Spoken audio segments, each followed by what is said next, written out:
Class 6 অর্থাৎ ষষ্ঠ শ্রেণীর থার্ড ইউনিট টেস্ট বা অ্যানুয়াল এক্সামের গণিতের সাজেশনস নিয়ে আমাদের আজকের এই ভিডিও। এর আগে তোমাদের থার্ড ইউনিট টেস্টের পরীক্ষার জন্য গণিতের আরও দুটো সাজেশনস দেওয়া হয়েছে, যেখানে তোমাদের গণিতের সিলেবাস, কোশ্চেন প্যাটার্ন এবং পাটিগণিত, বীজগণিত এবং রাশিবিজ্ঞানের প্রত্যেকটি অধ্যায় থেকে আমরা সমস্ত রকম প্রশ্ন নিয়েই আলোচনা করেছি। তোমাদের মধ্য থেকে যারা এখনো সেই সাজেশনসগুলো দেখোনি তারা অবশ্যই চলে যাও প্লেলিস্টে, সেখানে থার্ড ইউনিট টেস্ট সাজেশনস বলে একটা ফোল্ডার পেয়ে যাবে। সেই ফোল্ডারের মধ্যেই পরপর প্রত্যেকটি ভিডিওই পেয়ে যাবে, অথবা এই ভিডিওর ডেসক্রিপশন বক্সেও আমি লিঙ্ক দিয়ে দেবো, তোমরা সেখান থেকেও দেখে নিতে পারো। এবং এই প্রত্যেকটি ভিডিওই অবশ্যই তোমার বন্ধুদের সঙ্গেও শেয়ার করে নিও। তোমরা তো দেখেইছো তোমাদের আগের দুটো পরীক্ষাতে আমি যে সমস্ত প্রশ্নগুলো সাজেশনসে দিয়েছিলাম ঠিক সেই প্রশ্নগুলোই তোমরা পরীক্ষায় কমন পেয়েছিলে। তাই এই থার্ড ইউনিট টেস্টের পরীক্ষাতেও ভালো রেজাল্ট করার জন্য আমি তোমাদের জন্য নিয়ে এসেছি গণিতের জ্যামিতির অংশগুলোর থেকে স্পেশাল সাজেশনস ভিডিও। আমি তোমাদের সাজেশনসে যে সমস্ত অঙ্কগুলো দিয়েছি এই প্রত্যেকটি অঙ্ক বাড়িতে ভালোভাবে বুঝে বুঝে মন দিয়ে প্র্যাকটিস করতে থাকো, দেখবে পরীক্ষাতে অবশ্যই সাফল্য লাভ করবে। নমস্কার, দিশা টিউশন সেন্টারে তোমাদের সবাইকে জানাই স্বাগত। পরীক্ষায় সাফল্য লাভের জন্য তোমরা অবশ্যই চ্যানেলটিকে সাবস্ক্রাইব করে দিয়ে পাশে থাকা বেল আইকনে ক্লিক করে অল নোটিফিকেশন অন করে দিও। এছাড়া ভিডিওতে লাইক কমেন্ট করতে তোমরা একদমই ভুলবে না।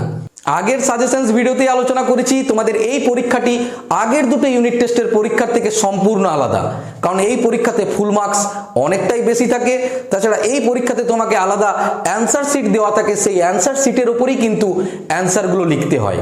তোমাদের মধ্য থেকে যারা এখনো জানো না কিভাবে অ্যান্সার শিটে অ্যান্সারগুলো লিখতে হয় তারা অবশ্যই আগের সাজেশনস ভিডিওটা দেখে নাও, সেখানে আমি ডিটেলসে আলোচনা করেছি কিভাবে অ্যান্সার শিটে অ্যান্সার লিখতে হয়।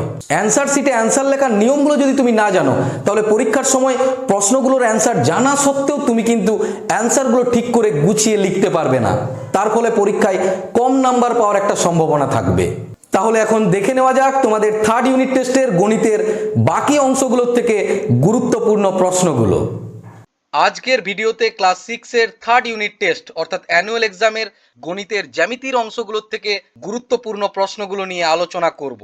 অর্থাৎ জ্যামিতির অধ্যায়গুলোর থেকে কোন কোন প্রশ্নগুলো আসতে পারে সেইগুলো দেখে নেব। এর আগের দুটো সাজেশনস ভিডিওতে তোমাদের সিলেবাস এবং পাটিগণিত, বীজগণিত ও রাশিবিজ্ঞানের প্রত্যেকটি অধ্যায় থেকেই সমস্ত রকম প্রশ্ন নিয়ে আলোচনা করেছি।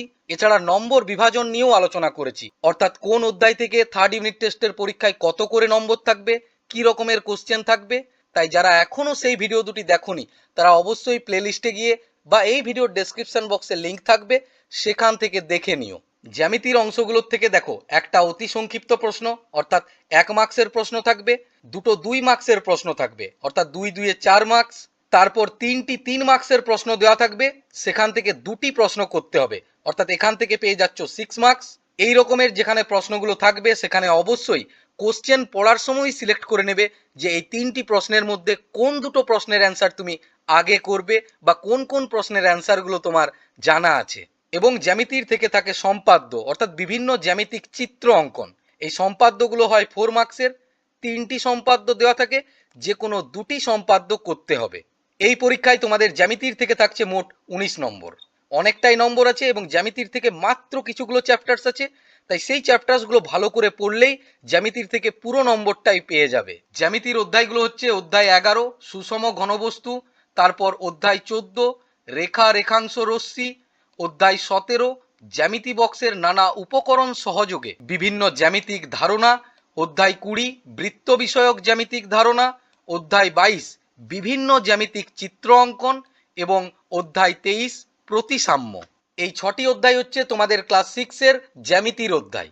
প্রত্যেকটা স্কুলেই যেহেতু সিলেবাস আলাদা আলাদা, তাই আমি প্রত্যেকটা অধ্যায় থেকেই আলাদা আলাদা করে প্রত্যেকটি টাইপসের প্রশ্নগুলো নিয়েই আলোচনা করব।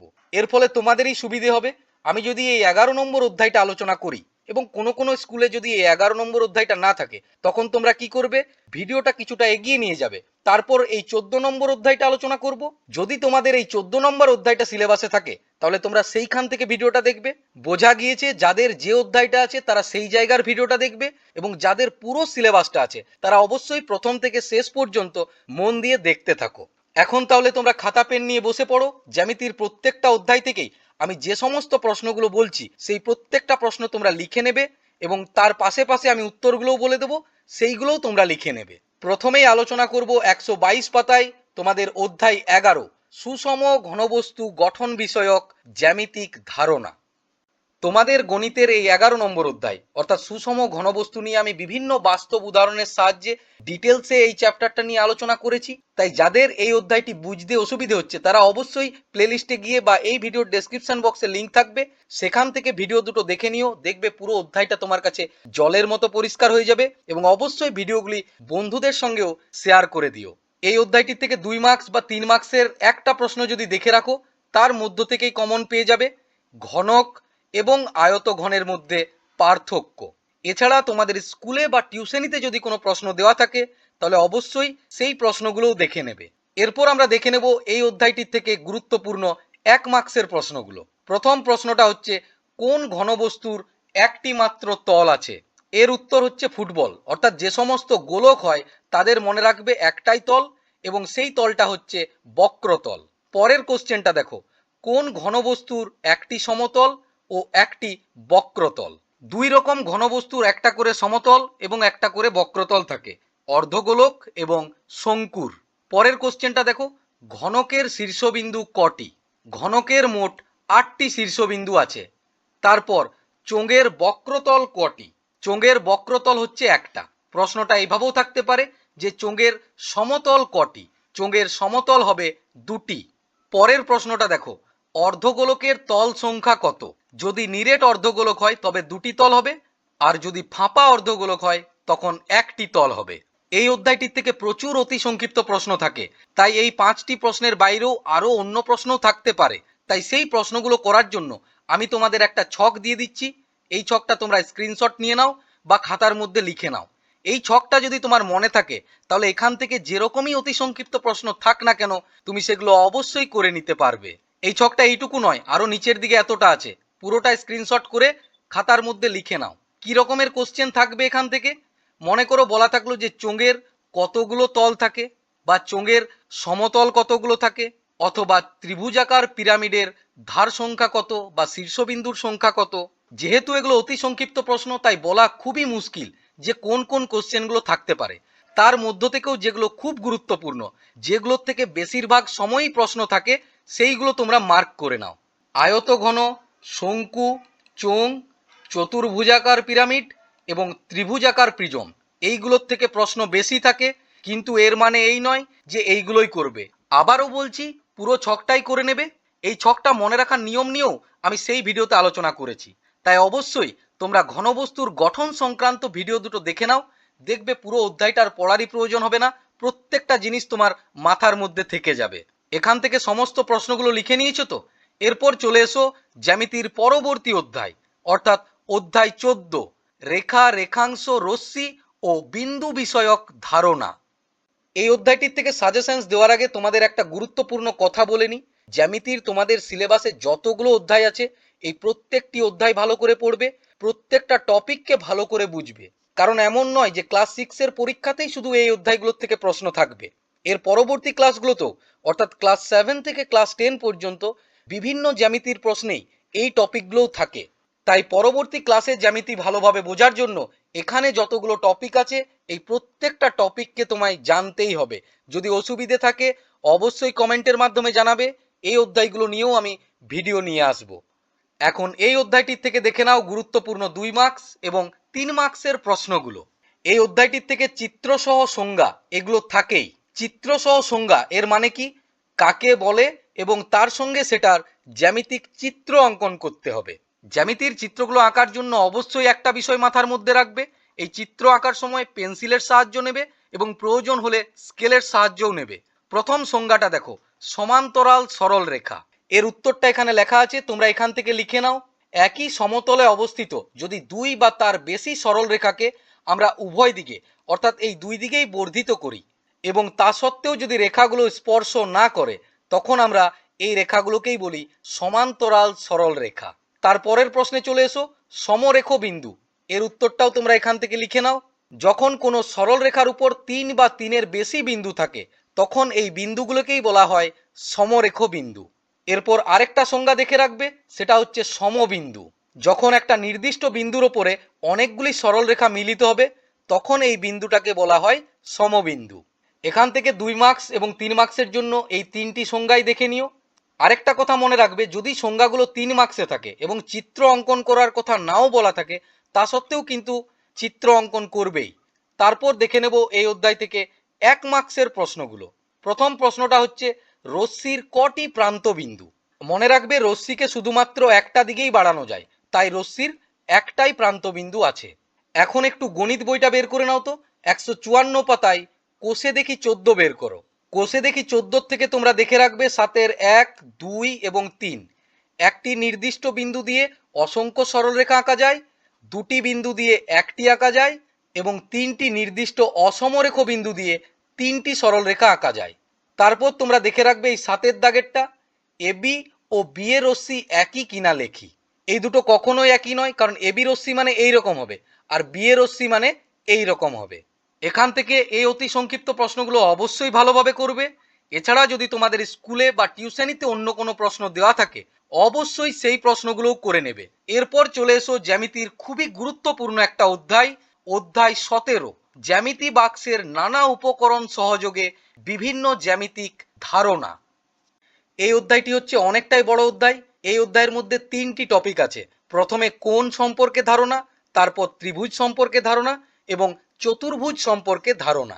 এই 3টি টপিক থেকেই অর্থাৎ কোণ, ত্রিভুজ এবং চতুর্ভুজ থেকে আমরা প্রথমে দেখে নেব 2 মার্কসের প্রশ্নগুলো। এখান থেকেও প্রথমে দেখে রাখবে বিভিন্ন সংজ্ঞাগুলো এবং অবশ্যই তার সঙ্গে তাদের চিত্র। প্রথম সংজ্ঞাটা হচ্ছে প্রবৃদ্ধ কোণ।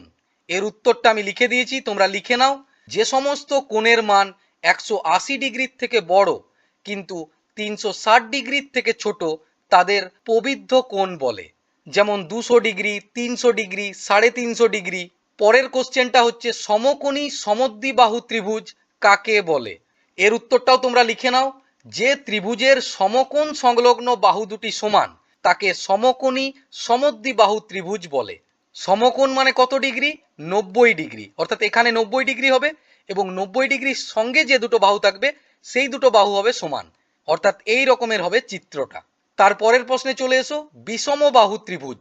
যে ত্রিভুজের 3টি বাহুর দৈর্ঘ্যই অসমান তাকে বলা হয় বিষমবাহু ত্রিভুজ। আবারও বলছি, জ্যামিতির এই চিত্রগুলো অবশ্যই পেন্সিল এবং স্কেলের সাহায্যেই আঁকবে। পরের সংজ্ঞায় চলে এসো, ট্রাপিজিয়াম। যে চতুর্ভুজের এক জোড়া বাহু সমান্তরাল হয় তাকে বলা হয় ট্রাপিজিয়াম। তারপর সামান্তরিক, এটাও আমি বলে দিচ্ছি, তোমরা লিখে নাও। যে চতুর্ভুজের বিপরীত বাহুগুলি সমান ও সমান্তরাল হয় কিন্তু কোনো কোণই সমকোণ নয় তাকেই বলা হয় সামান্তরিক। সামান্তরিকের চিত্রটা এই রকম হবে। এরপর এখান থেকে একটা পার্থক্য দেখে রাখবে, রম্বস এবং বর্গক্ষেত্রের মধ্যে পার্থক্য। পার্থক্য মানে কি, এই দুটোর মধ্যে কি কি আলাদা আছে। যেমন বর্গক্ষেত্রের প্রতিটি কোণ সমকোণ কিন্তু রম্বসের কোনো কোণই সমকোণ নয়। তাছাড়া বর্গক্ষেত্রের দুটি কর্ণই পরস্পর সমান, রম্বসের দুটি কর্ণই পরস্পর আলাদা। 2 মার্কস এবং 3 মার্কসের জন্য এই অধ্যায়টি থেকে এই সংজ্ঞাগুলো এবং এই পার্থক্যটাই করে নেবে। এরপর আমরা আলোচনা করব এই অধ্যায়ের গুরুত্বপূর্ণ 1 মার্কসের প্রশ্নগুলো। প্রথম প্রশ্নটা দেখো, নিচের কোণটি কোন ধরনের কোণ? অর্থাৎ বিভিন্ন কোণ দেওয়া থাকবে, তোমাকে বলতে হবে কোনটা কোন ধরনের। যেমন 55 ডিগ্রি, এটা কি ধরনের কোণ বলো তো? 90 ডিগ্রির থেকে ছোট, তাই এটা হচ্ছে সূক্ষ্মকোণ। 70 ডিগ্রিটাও সূক্ষ্মকোণ। 125 ডিগ্রি, এটা 90 ডিগ্রির থেকে বড় কিন্তু 180 ডিগ্রির থেকে ছোট, তাই এটা হচ্ছে স্থূলকোণ। আর এই 210 ডিগ্রিটা হচ্ছে প্রবৃদ্ধ কোণ। তারপর এক সরল কোণ সমান কত সমকোণ? এক সরল কোণ সমান হয় 2 সমকোণ। সরল কোণ মানে 180 ডিগ্রি, সমকোণ মানে হচ্ছে 90 ডিগ্রি। এর পরের প্রশ্নটা দেখো, খুব গুরুত্বপূর্ণ প্রশ্ন। ঘড়িতে 3টা বাজলে মিনিটের কাঁটা ও ঘন্টার কাঁটার মধ্যবর্তী কোণ কত ডিগ্রি হয়? ঘড়িতে যখন 3টা বাজে তখন ঘন্টার কাঁটাটা 3-এর দিকে এবং মিনিটের কাঁটাটা 12-র দিকে থাকে। তাহলে এখানে যে কোণটা উৎপন্ন হচ্ছে সেটা হচ্ছে সমকোণ, অর্থাৎ এর অ্যান্সারটা লিখবে 90 ডিগ্রি। পরীক্ষাতে যে এটাই থাকবে তার কিন্তু কোনো মানে নেই। কোশ্চেনটা এইভাবেও থাকতে পারে যে যখন 6টা বাজে তখন কি কোণ হয়, বা 3টা 45 বাজলে কি কোণ হয়। তাই অবশ্যই এই টাইপসের অঙ্ক তোমরা যদি কোশ্চেন ব্যাংক বা অন্য কোনো বই থেকে পাও সেখান থেকেও প্র্যাকটিস করে নিও। পরের প্রশ্নটা দেখো, খুব গুরুত্বপূর্ণ প্রশ্ন। সমকোণী ত্রিভুজের একটা কোণ, আচ্ছা এখানে লেখা হয়নি আমি লিখে দিচ্ছি, 40 ডিগ্রি। তাহলে অপর দুটি কোণের মান কত? এটা কি ত্রিভুজ বলেছে? সমকোণী ত্রিভুজ। তাহলে সমকোণী ত্রিভুজের একটা কোণ সবসময় 90 ডিগ্রি, অর্থাৎ একটা কোণ আমরা পেয়ে গেলাম। এখন আরও একটা কোণ বের করতে হবে। আচ্ছা তোমরা বলো তো, ত্রিভুজের তিনটি কোণের সমষ্টি কত ডিগ্রি? 180 ডিগ্রি। তাহলে কি করতে হবে? এই যে দুটো কোণ আছে অর্থাৎ 90 ডিগ্রি এবং 40 ডিগ্রিকে যোগ করে দাও এবং 180 ডিগ্রির থেকে যোগফলটা বিয়োগ করে দিলেই আরও একটা কোণ তোমরা পেয়ে যাবে। 90 এবং 40-এর যোগফল হচ্ছে 130, 180 থেকে 130 বিয়োগ করলে হয় 50 ডিগ্রি। অর্থাৎ ত্রিভুজটির অপর দুটি কোণ হচ্ছে 90 ডিগ্রি এবং 50 ডিগ্রি। তারপরের প্রশ্নটা দেখো, সমকোণী ত্রিভুজের বড় বাহু ড্যাশ। সমকোণী ত্রিভুজের বড় বাহু হচ্ছে অতিভুজ, বা এটা এভাবেও বলা থাকতে পারে যে সমকোণী ত্রিভুজের সমকোণের বিপরীত বাহুকে কি বলা হয়? সেটারও উত্তর হচ্ছে অতিভুজ। তারপর স্থূলকোণী ত্রিভুজের ড্যাশটি সূক্ষ্মকোণ থাকে। মনে রাখবে যে কোনো ত্রিভুজ তৈরি করতে গেলেই মিনিমাম দুটো সূক্ষ্মকোণ থাকতেই হবে। এরপর খুব গুরুত্বপূর্ণ প্রশ্ন, সমবাহু ত্রিভুজের প্রতিটি কোণের মান কত? যেহেতু এই ত্রিভুজের প্রতিটি বাহুই সমান তাই প্রতিটি কোণও সমান হবে, অর্থাৎ প্রতিটি কোণের মান হবে 60 ডিগ্রি করে। ত্রিভুজের অংশ থেকে এই অতি সংক্ষিপ্ত প্রশ্নগুলো ছাড়াও অনেক সময় তোমাদের বইয়ের থেকেও কিছু অতি সংক্ষিপ্ত প্রশ্ন থাকে, তাই তোমরা বের করে নাও 192 পাতায় কোষে দেখি 17.2। এখান থেকে প্রথমেই দেখে রাখবে একের দাগের অঙ্কগুলো। ত্রিভুজের তিনটি বাহুর মাপ দেওয়া আছে, ত্রিভুজ না এঁকে তোমাকে বলতে হবে এগুলি বাহু ভেদে কোন ত্রিভুজ হবে। প্রথমেরটাই দেখো, দুটো বাহু সমান আছে অর্থাৎ এটা হবে সমদ্বিবাহু ত্রিভুজ। তারপর দুইয়ের দাগের গুলো দেখে রাখবে, এখানে ত্রিভুজের তিনটি করে কোণের মান দেওয়া আছে, তোমাকে বলতে হবে কোণ ভেদে ত্রিভুজগুলি কি ধরনের। প্রথমেরটাই দেখো, কোণটা আছে 90 ডিগ্রি, অর্থাৎ এটা হচ্ছে সমকোণী ত্রিভুজ। তারপর যদি এইটা দেখো, তিনটি হচ্ছে 60-60-60, যদি এটা বাহু ভেদে বলে তাহলে সমবাহু, কিন্তু এখানে জানতে চেয়েছে কোণ ভেদে, অর্থাৎ এটা হবে সূক্ষ্মকোণী ত্রিভুজ। বোঝা গিয়েছে তো?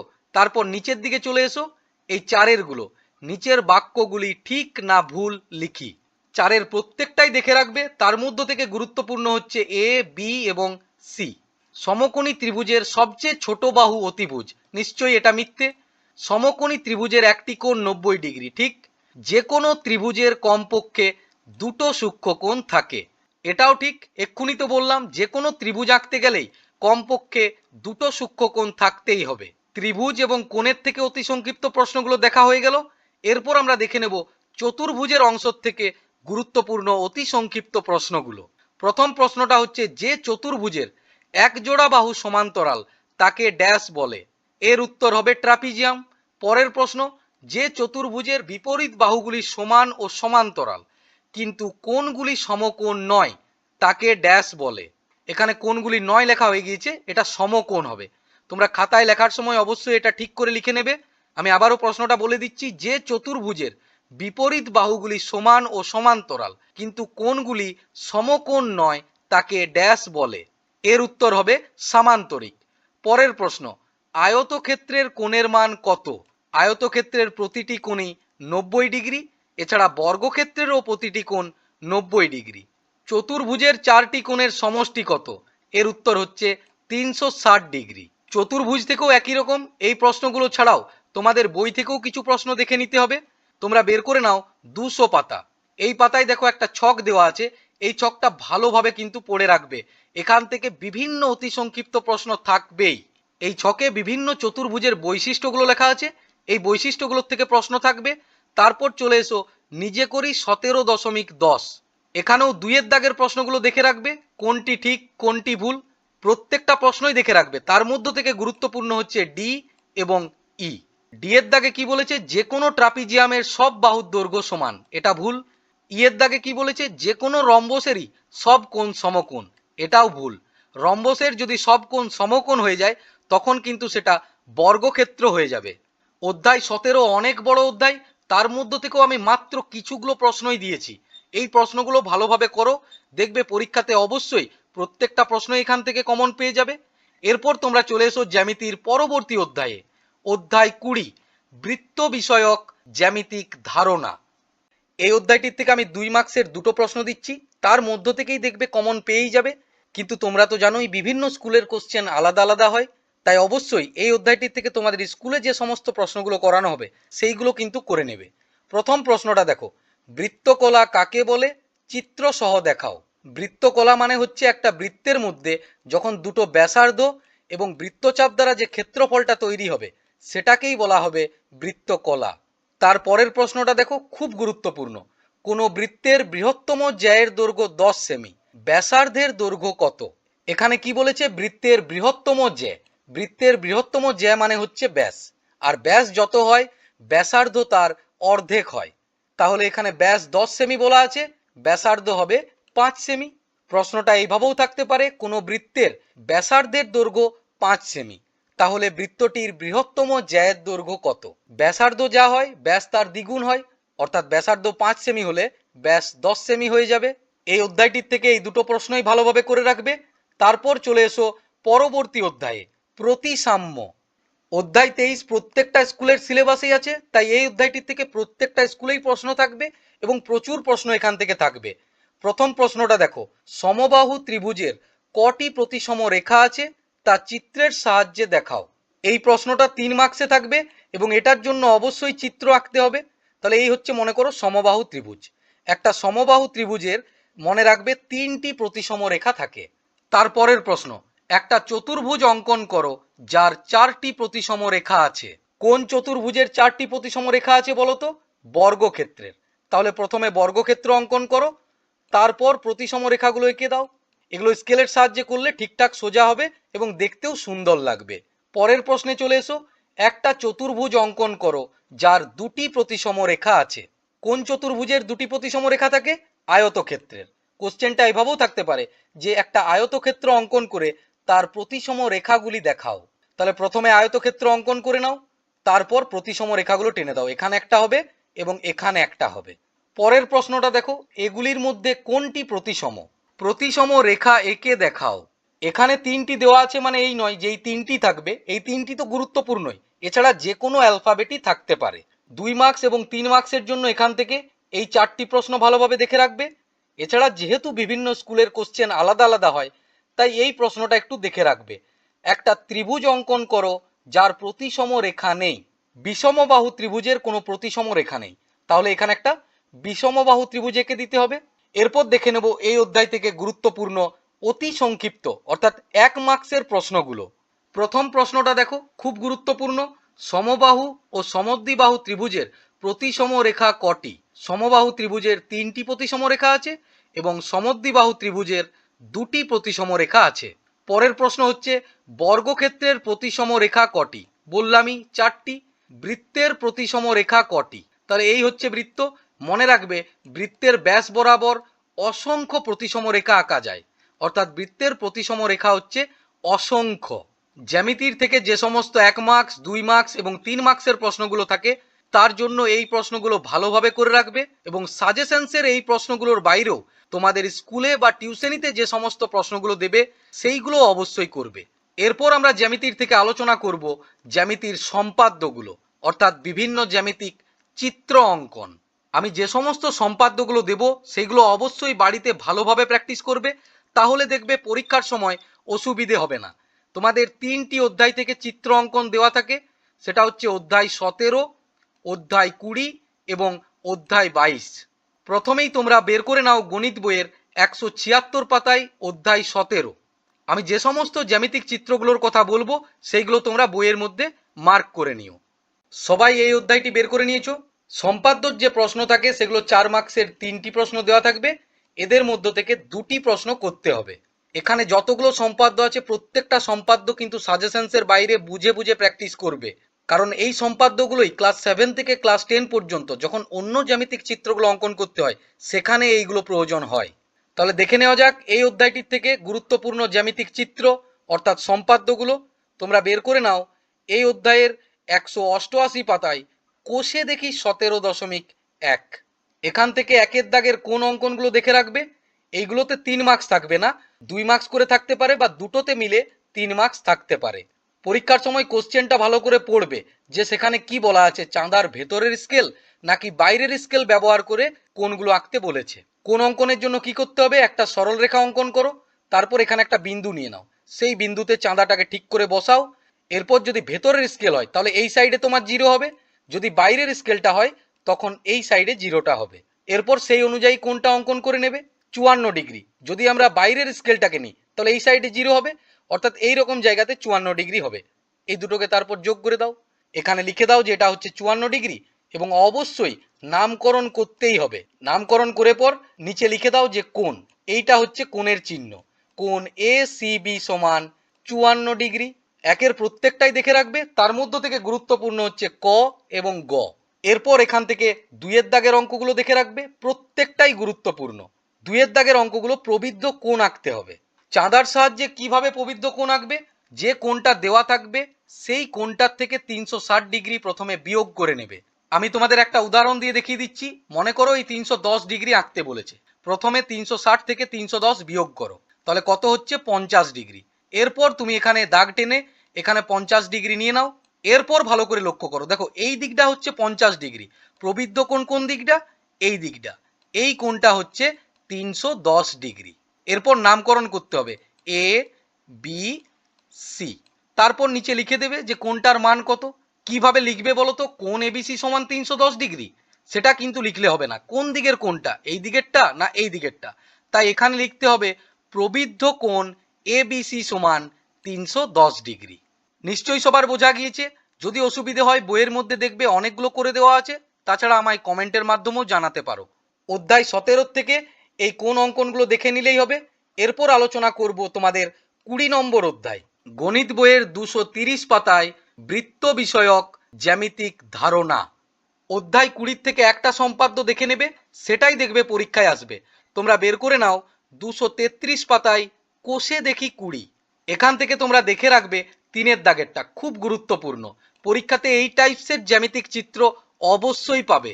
একটা 3 সেমি দৈর্ঘ্যের ব্যাসার্ধ বিশিষ্ট বৃত্ত অঙ্কন করো, তারপর ওই বৃত্তে কেন্দ্র, ব্যাসার্ধ, ব্যাস, জ্যা, বৃত্তচাপ বিভিন্ন অংশগুলো চিহ্নিত করো। কিভাবে বৃত্ত অঙ্কন করতে হবে, প্রথমে একটা 3 সেমির ব্যাসার্ধ নিয়ে নেবে, এরপর পেন্সিল কম্পাসের সাহায্যে এই মাপটা নেবে, তারপর একটা বিন্দুর সাপেক্ষে পেন্সিল কম্পাস ঘুরিয়ে দিলেই বৃত্ত হয়ে যাবে। এরপর চিহ্নিতকরণ, যে বিন্দুর সাপেক্ষে ঘোরালে সেটা হচ্ছে কেন্দ্র। কেন্দ্র থেকে যদি কোনো সরল রেখা বৃত্তের উপর অঙ্কন করো তাহলে সেটাই হয়ে যাবে ব্যাসার্ধ।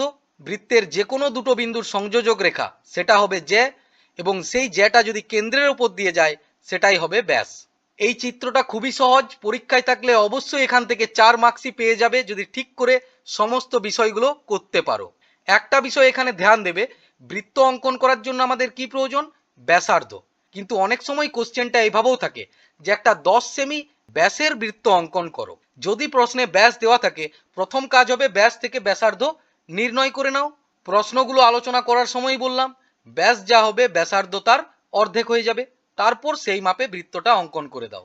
পরীক্ষার সময় কখনোই তাড়াহুড়ো করবে না, ভালো করে কোশ্চেনটা দেখবে যে সেখানে ব্যাস নাকি ব্যাসার্ধ বলা আছে।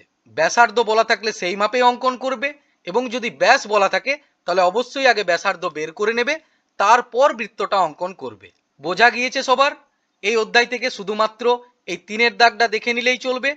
এরপর তোমরা বের করে নাও জ্যামিতির খুব গুরুত্বপূর্ণ অধ্যায়, যে অধ্যায়টির থেকে একটা সম্পাদ্য তো থাকবেই, কোনো কোনো স্কুলে এই অধ্যায়টির থেকে দুটো সম্পাদ্যও থাকতে পারে।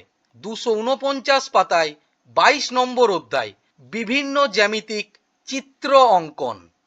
জ্যামিতিক চিত্র অঙ্কনের প্রথম ধাপ হচ্ছে এই অধ্যায়টি।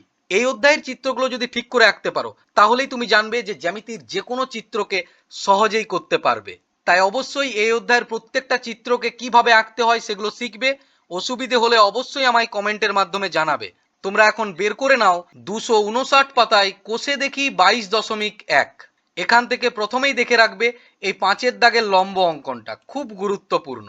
পি কিউ একটা সরল রেখাংশ আঁকি যার দৈর্ঘ্য 4 সেমি। তাহলে একটা স্কেলের সাহায্যে আগে 4 সেমির রেখাংশ এঁকে নাও, নাম দিয়ে দাও পি কিউ। পি কিউ সরল রেখার উপর ও একটা বিন্দু, অর্থাৎ এখানে যে কোনো জায়গায় একটা বিন্দু ও নিয়ে নাও। তারপর কি বলেছে, ও বিন্দুতে পি কিউ সরল রেখাংশের উপর ও এম লম্ব আঁকি। লম্ব মানে কত ডিগ্রি?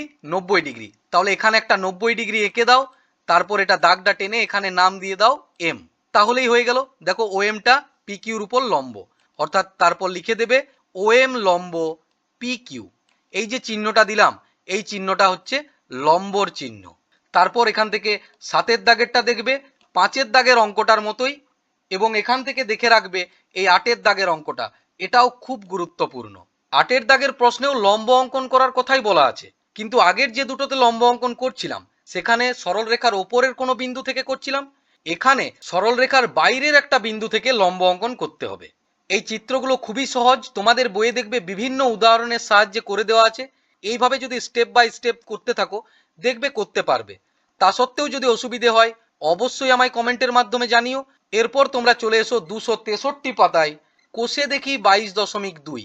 কোষে দেখি 22.2 এর অঙ্কগুলো হচ্ছে সরল রেখাংশের সমদ্বিখণ্ডক, অর্থাৎ একটা সরল রেখাকে সমান 2 ভাগে ভাগ করা। এখান থেকে তোমরা দেখবে এই 2-এর দাগেরটা স্কেল ও পেন্সিলের সাহায্যে 8 সেমি দৈর্ঘ্যের একটা সরল রেখাংশ এঁকে তাকে সমদ্বিখণ্ডিত করো। প্রথমেই একটা 8 সেমি সরল রেখাংশ এঁকে নেবে, তারপর এখানে পেন্সিল কম্পাস বসিয়ে এই পর্যন্ত মাপ নেবে এবং সেই মাপে এখানে একটা বৃত্তচাপ অঙ্কন করো। একইভাবে এখানে একবার পেন্সিল কম্পাসটা বসিয়ে এই পর্যন্ত মাপ নিয়ে এখানেও একটা বৃত্তচাপ অঙ্কন করো।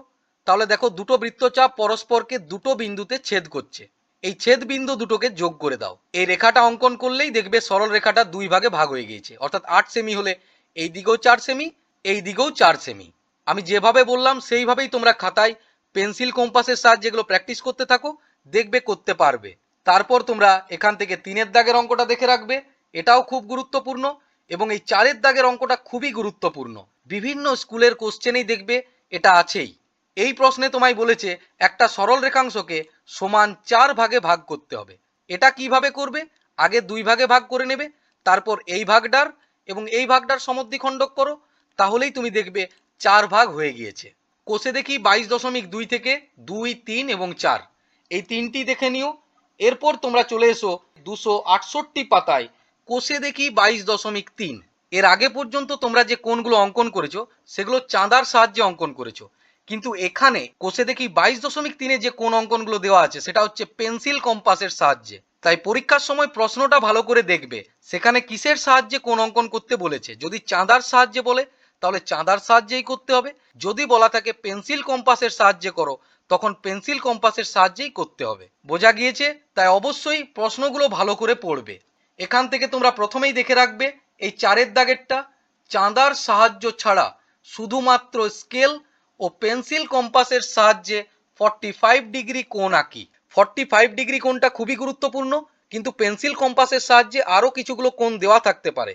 আমি সেই কোণগুলো বলে দিচ্ছি, তোমরা খাতায় লিখে নাও। একটা থাকে 90 ডিগ্রি, আরেকটা থাকে 30 ডিগ্রি এবং 105 ডিগ্রি। এখান থেকে এই 4টি কোণ অঙ্কন পেন্সিল কম্পাসের সাহায্যে অবশ্যই ভালোভাবে দেখে রাখবে। এছাড়া তোমরা বাকি কোণগুলোও দেখে রাখতে পারো, প্রত্যেকটা কোণ অঙ্কনের যে প্রসেস সেটা একই রকম। তারপর এখান থেকে দেখে রাখবে এই 3-এর দাগের গুলো। এখানে প্রশ্নে সেট স্কোয়ার বলেছে, পরীক্ষার সময় এটা সেট স্কোয়ার বলা থাকবে না। পরীক্ষার সময় কিভাবে থাকবে যে চাঁদার সাহায্যে অথবা পেন্সিল কম্পাসের সাহায্যে নিচের কোণগুলো আঁকো, তারপর পেন্সিল কম্পাসের সাহায্যেই সেই কোণগুলোকে সমদ্বিখণ্ডিত করো। 22.2 ছিল রেখার সমদ্বিখণ্ডক, 22.3 আছে কোণের সমদ্বিখণ্ডক। 3-এর দাগের কোশ্চেনটা বুঝতে পারলে তো? 2 রকম থাকতে পারে, কোণগুলো প্রথমে তোমায় চাঁদার সাহায্যেও বলা থাকতে পারে বা পেন্সিল কম্পাসের সাহায্যেও বলা থাকতে পারে, কিন্তু সমদ্বিখণ্ডকটা অবশ্যই পেন্সিল কম্পাসের সাহায্যেই করতে হবে। তাই প্রশ্নটা ভালো করে পড়বে। তাড়াহুড়ো করে মনে করো তুমি পেন্সিল কম্পাসের সাহায্যেই কোণটা অঙ্কন করলে, কিন্তু কোশ্চেনে বলা ছিল চাঁদার সাহায্যে, তখন কিন্তু কোনো নম্বরই পাবে না। পরীক্ষাতে কোণের সমদ্বিখণ্ডক যেগুলো থাকে সেগুলো লিখে নাও। 60 ডিগ্রি, 45 ডিগ্রি, তারপর 122 ডিগ্রি এবং 85 ডিগ্রি। এই 122 ডিগ্রি 85 ডিগ্রি থাকলে এগুলো চাঁদার সাহায্যেই বলা থাকবে, কিন্তু 45 ডিগ্রি বা 60 ডিগ্রি চাঁদার সাহায্যেও থাকতে পারে বা পেন্সিল কম্পাসের সাহায্যেও বলা থাকতে পারে। তারপর চলে এসো এই 5-এর দাগের অঙ্ক, এটা খুব গুরুত্বপূর্ণ। এই কোশ্চেনটাও বেশিরভাগ স্কুলের পরীক্ষাতেই থাকবেই। চাঁদার সাহায্যে 120 ডিগ্রি কোণ আঁকি, তাহলে এখানে যে কোণটা আঁকতে হবে সেটা চাঁদার সাহায্যে, তারপর কোণটিকে স্কেল ও পেন্সিল কম্পাসের সাহায্যে সমান 4 ভাগে ভাগ করি। রেখাংশকে সমান 4 ভাগে ভাগ করার মতোই, অর্থাৎ প্রথমে আগে 2 ভাগ করে নিতে হবে, তারপর 4 ভাগ করতে হবে। কোষে দেখি 22.3 থেকে যে অঙ্কগুলো বললাম তোমরা একবার মিলিয়ে নাও। প্রথমে কোণ অঙ্কন 45 ডিগ্রি, 90 ডিগ্রি, 30 ডিগ্রি ও 105 ডিগ্রি। তারপর কোণ অঙ্কন করে সমদ্বিখণ্ডক, সেগুলো হচ্ছে 45 ডিগ্রি, 60 ডিগ্রি, 122 ডিগ্রি এবং 85 ডিগ্রি। তারপর বলেছি কোষে দেখি 22.3 এর 5 অঙ্কটা এবং এই 6 অঙ্কটাও দেখে রাখবে, এটাও কিন্তু খুব গুরুত্বপূর্ণ। এই প্রশ্নগুলো মার্ক করে নিয়েছো। আবারও বলছি, এই অধ্যায়টি খুব গুরুত্বপূর্ণ অধ্যায়, তাই অবশ্যই সাজেশনসে যেগুলো দিলাম সেগুলো তো ভালোভাবে প্র্যাকটিস করবেই। এছাড়া এই অধ্যায়ের প্রত্যেকটা জ্যামিতিক চিত্রকেই ভালোভাবে প্র্যাকটিস করবে। এই ছিল তোমাদের গণিতের জ্যামিতির অংশগুলোর থেকে গুরুত্বপূর্ণ প্রশ্নগুলো। এছাড়া গণিতের জন্য তোমাদের আরও দুটো সাজেশনস ভিডিও দেওয়া হয়েছে, অর্থাৎ থার্ড ইউনিট টেস্টের গণিতের পরীক্ষার জন্য আমি তোমাদের মোট 3টি সাজেশনস ভিডিও দিলাম এবং এই 3টি ভিডিওতেই আমি তোমাদের গণিতের সম্পূর্ণ সিলেবাস অর্থাৎ প্রত্যেকটি অধ্যায় থেকেই সমস্ত রকম প্রশ্ন নিয়েই আলোচনা করেছি। তাই তোমাদের মধ্য থেকে যারা এখনো আগের ভিডিওগুলো দেখোনি তারা অবশ্যই চলে যাও প্লেলিস্টে, অথবা এই ভিডিওর ডেসক্রিপশন বক্সে লিংক থাকবে, তোমরা সেখান থেকে প্রত্যেকটি ভিডিওই প্রথম থেকে শেষ পর্যন্ত মন দিয়ে দেখতে থাকো এবং এই ভিডিওগুলোতে যে সমস্ত অঙ্কগুলো নিয়ে আমি আলোচনা করেছি এই প্রত্যেকটি অঙ্ক বাড়িতে বুঝে বুঝে প্র্যাকটিস করতে থাকো। যদি এই অঙ্কগুলো করার ক্ষেত্রে তোমাদের কোথাও অসুবিধে হয় অবশ্যই আমায় এখানে কমেন্ট বক্সে কমেন্ট করো, অথবা আমার ইনস্টাগ্রামও ডিএম করতে পারো। আমার ইনস্টা প্রোফাইলের লিংক এই ভিডিওর ডেসক্রিপশন বক্সেই দেওয়া থাকবে। থার্ড ইউনিট টেস্টের পরীক্ষা তোমাদের পুজোর ছুটির পরেই শুরু হয়ে যাবে, এখনও হাতে অনেকটা সময় আছে। এই সময় যে ছুটিটা আছে এই ছুটিটাকে তুমি কিন্তু পরীক্ষার প্রিপারেশনের জন্য কাজে লাগাও। এই সময় একটা রুটিন তৈরি করে নাও, সেই রুটিন অনুযায়ী প্রত্যেকটা সাবজেক্টের জন্য আলাদা আলাদা সময় দাও এবং ভালোভাবে প্রত্যেকটা সাবজেক্টের প্রিপারেশন নিতে থাকো। অ্যানুয়াল এক্সামের জন্য তোমাদের গণিতের সম্পূর্ণ সাজেশনস আজকের ভিডিওতে দেওয়া হয়ে গেল, শুধুমাত্র বাকি থাকলো বিজ্ঞানের অংশগুলো। খুব তাড়াতাড়ি বিজ্ঞানের অংশগুলোর থেকেও সাজেশনস আসতে চলেছে, তাই কোনো সাজেশনস যাতে তোমার মিস না হয়ে যায় তাই অবশ্যই চ্যানেলটিকে সাবস্ক্রাইব করে রেখো। এছাড়া ভিডিও ভালো লাগলে তোমরা ভিডিওতে লাইক কমেন্ট করে দিও এবং অবশ্যই ভিডিওগুলো বন্ধুদের সঙ্গেও শেয়ার করে নিও। আজ তাহলে এই পর্যন্তই, তোমাদের সঙ্গে দেখা হবে এর পরের ভিডিওতে। সবাই সুস্থ থেকো, ভালো থেকো। দিশা টিউশন সেন্টারের তরফ থেকে তোমাদের সবাইকে জানাই পরীক্ষার জন্য অল দ্য বেস্ট।